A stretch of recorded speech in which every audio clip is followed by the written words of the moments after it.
नमस्कार, सीधा सौदा के आज के इस मंडे एडिशन में आप सबका स्वागत है। एक इंटरेस्टिंग हफ्ता हमारे सामने खड़ा हुआ है। बहुत दायरे में सिमटते हुए भारतीय बाजार, इसकी लगातार पिछले हफ्ते भी हम लोग चर्चा कर रहे थे।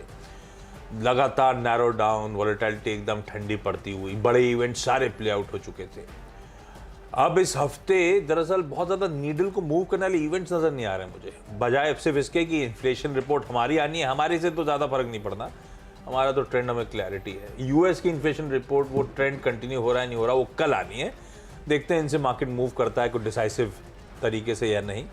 लेकिन आज की जो पिच रिपोर्ट है वो स्क्रीन पर आएगी। एसजीएक्स निफ्टी कह रहा है हम हल्के, लाइए एसजीएक्स निफ्टी अलग से नहीं दिखाएंगे क्या, ये आया हल्के लाल निशान 30 पॉइंट के दबाव के साथ कामकाज की शुरुआत करेंगे। दरअसल यूएस में फ्राइडे को था मिला जुला सेशन, प्लस आज सुबह फ्यूचर्स हल्की सी सुस्ती के साथ ट्रेड कर रहे हैं। तो लाइए जरा पिच पे कैमरा घुमाइएगा। इतने दिन से क्या हुआ, पिछले नीरज जी आ चुके हैं भाई। इतने दिन से हम लोग पिच पे जा नहीं पा रहे थे, वो कैमरे से ही जो समझ में आ रहा था पिच को अंदाजा ले रहे थे। अब ये सुबह जाके इन्होंने पिच का मुआयना कर लिया है। अब क्लैरिटी आएगी दरअसल कि ऊपर की शक्ति नीचे की नमी वाला मामला तो नहीं है। पिच तो हरी हरी रखी है, घूमेगी बॉल घूमेगी आज। क्या मामला है? बॉल अच्छे से घूमेगी क्योंकि अपने आप डोमेस्टिक फ्रंट पे बहुत सारी खबरें हैं और ग्लोबली भी डेटा और खबरें अलग अलग हैं। तो मुझे लगता है कि बॉल आज घूमेगी और उस पर आपको बहुत कॉशियसली मारना पड़ेगा क्योंकि रिजल्ट भी बहुत सारे ढेरों आए हुए हैं, उसमें अलग अलग चीज़ें हैं। तो मुझे लगता है कि एक घुमाव वाली पिच है, अगर आपने सही से किया तो बढ़िया रन बन सकते हैं और नहीं तो आप क्लीन बोल्ड होने के लिए वो तैयार है क्योंकि पिच अंदर से थोड़ी सी नमी वाली है और ऊपर थोड़ी थोड़ी घास भी है, तो इसलिए स्पिन होगी, बढ़िया से स्पिन होगी आज। घास भी है, नमी भी है, तो भैया सिर्फ ऊपर ऊपर देख के मत जाइएगा, थोड़ा सा रिस्की है पिच। ऐसे में देखते हैं आज का सेशन कैसे पैन आउट होता है। लेकिन मैंने रखा है लॉजिकली, जो रिजल्ट अच्छे बुरे, खबरें अच्छी बुरी, उसके हिसाब से स्टॉक्स। अब कई बार स्टॉक्स में पोजिशनिंग पहले से हो चुकी होती है, जैसे वोल्टास था फ्राइडे को, नंबर्स कमजोर थे, कोई शक नहीं, पर देखिए उल्टा और खुला भी दबाव के साथ, पर दिन के दौरान बढ़िया घूमा क्योंकि बहुत बढ़िया डोजी फॉर्मेशन हो रखे थे उसमें, और उसके बाद नंबर्स आने के बाद क्या है डोजी फॉर्मेशन क्या है?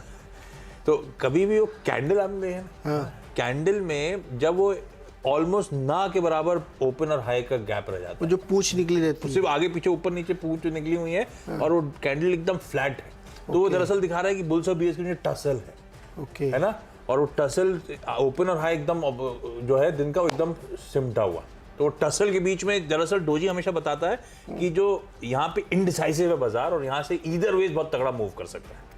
अब फिर आप बाकी पैरामीटर यूज करते हो इसके बाद डिसाइड करने के लिए दरअसल तेजी का कॉल लेना है कि मंदी का कॉल लेना है। डोजी कहता है इनडिसाइसिवनेस, और उसके बाद बाकी पैरामीटर्स लोग लगाते हैं। तो प्रशांत सावंत साहब ने फ्राइडे को पकड़ा था वो ट्रेड, तो उन्होंने कहा था तेजी होगी यार स्टॉक, ये डोजी है, यही वाले है ना, ये तो निफ्टी है, ये निफ्टी है।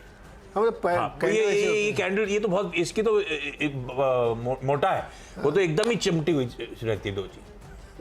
ये तो बहुत विचित्र से कैंडल है। दिखाऊंगा डोजी किसी ने एग्जांपल के साथ में, भाई इंस्टेंट रहती है, मैं चार्ट स्टडी नहीं करते लेकिन इतना पढ़ा होता है, तो डोजी दिखाऊंगा, वो इनडिसाइसिवनेस होता है। उसके बाद कहते हैं या तो अच्छी एग्रेसिव तेजी या मंदी होगी, वोल्टास में हो गई तेजी। तो वो ऐसे ही आज भी देखिएगा नंबर्स, मैं सिर्फ नंबर्स के दम पर जो स्टॉक्स है वो बता रहा हूँ। एबीबी इंडिया पहला, बहुत तेजी हो रखी है इसमें। पिछले कुछ दिनों के अच्छे कैपिटल गुड्स के नंबर्स के बाद जरा चार्ट उठाइएगा तो मेरे ख्याल से 4-5 कैंडल्स गजब की तेजी की बनी हुई नजर आएंगी एबीबी पे आपको। महीने भर का कैंडल रख दीजिएगा, लाइए कैंडल से किसका क्विकली। पर तेजी अपनी जगह है। अब मुझे नहीं पता उस तेजी के बाद आज फर्दर लेग्स होंगे। ये देखिए आप क्या मूव्स बन रहे हैं स्टॉक में, ये तो कुछ अजीब सी कैंडल आ रही है, सब डबल दिख रही है, टॉर्च जैसा है ना, अकेले दो एक परछाई है, टेंशन कुछ गड़बड़ आ गया, लेकिन वो बेसिकली 4-5 वो बार्स हैं तेजी की तरफ वाले। एबीबी के नंबर्स बहुत अच्छे हैं। पहली हाईलाइट मुझे लगी मार्जिन्स का आंकड़ा, 15% के मार्जिन्स 8.8% से बढ़कर, बाजार एक्सपेक्टेशंस थी बढ़ने की, 8.8 वाला होगा 10%, 10 के सामने 15% के मार्जिन। एबीबी ने इस तरह का परफॉर्मेंस डिलीवर करके दिया है। आय 15.5% बढ़ी, एबिटा डबल हो गया, 96-97% बढ़ा और मुनाफा 62% का जंप। अब इसमें कितना